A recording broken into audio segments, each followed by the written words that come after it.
Recomendaciones. 1. Encontrarse en un entorno tranquilo, un lugar donde esté el menor ruido posible para así poder diferenciar los sonidos pulmonares. 2.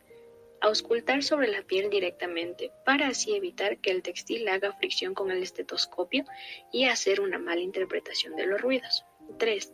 El paciente debe estar en posición de sedestación. 4. La respiración del paciente no debe ser forzada. Para ello, pedir al paciente que respire con la boca abierta, haciendo pausas para evitar que se fatigue. 5. La auscultación debe ser simétrica, es decir, si se valora un punto izquierdo, también se debe valorar el lado derecho.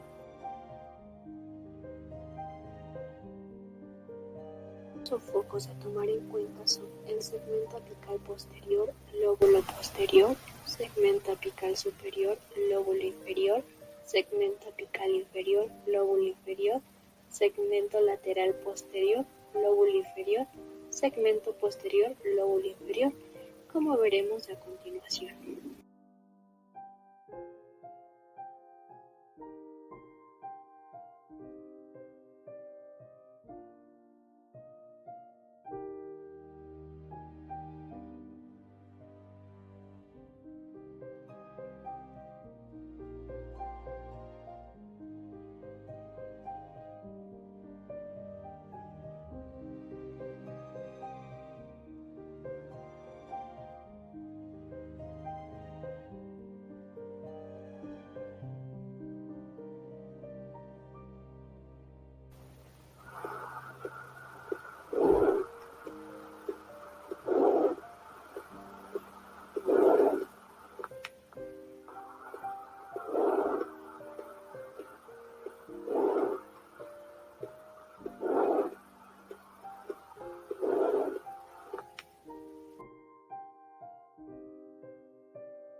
Created using Powtoon.